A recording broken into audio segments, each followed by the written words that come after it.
Sur la plage de Han, ils ont remplacé les coquillages et recouvrent le sable. Avant, on ne se souciait que des ordures ménagères. Mais aujourd'hui, c'est les sachets d'eau qui envahissent la plage.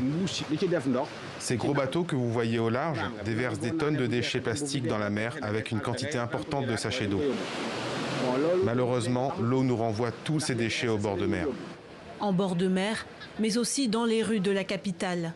Aussitôt bu, aussitôt jeté par terre dans l'indifférence générale.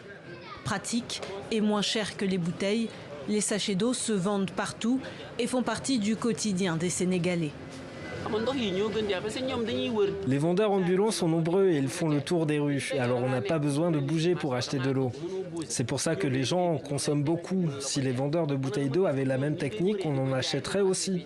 C'est vrai qu'il y a des bouteilles à 100 francs CFA, mais un sachet d'eau, c'est 50 francs. 50 francs CFA, soit 0,076 centimes d'euros, le sachet de 400 millilitres. Je préfère boire les sachets d'eau parce que je n'ai pas confiance en la qualité de l'eau du robinet.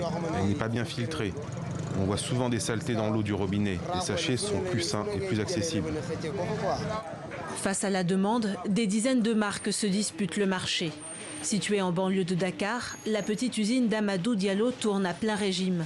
Lancée en 2017, l'enseigne met l'accent sur la propreté et le goût de l'eau.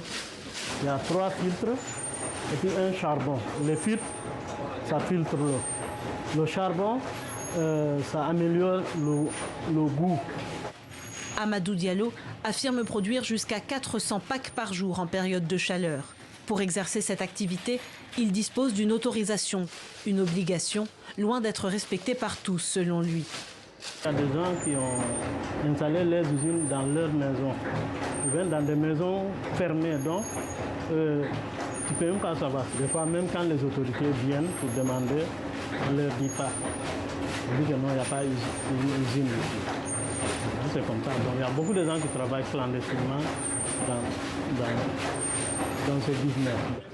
Un business extrêmement nocif.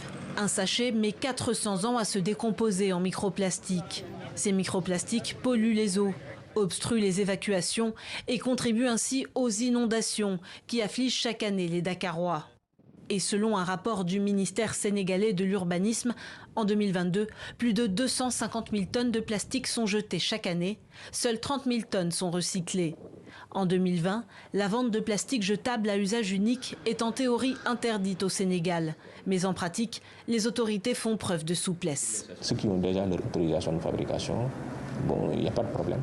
On les laisse continuer, mais les nouveaux ne peuvent plus avoir de nouvelles autorisations de fabrication. Ceux qui ont déjà aussi des sachets en plastique, on leur a demandé de se reconvertir, en tout cas pour ceux qui peuvent le faire. Et c'est là que le bât blesse. Le ministère de l'Environnement reconnaît que les réalités socio-économiques ne permettent pas d'aller vers une interdiction totale. La fabrication des sachets faisant travailler des milliers de personnes.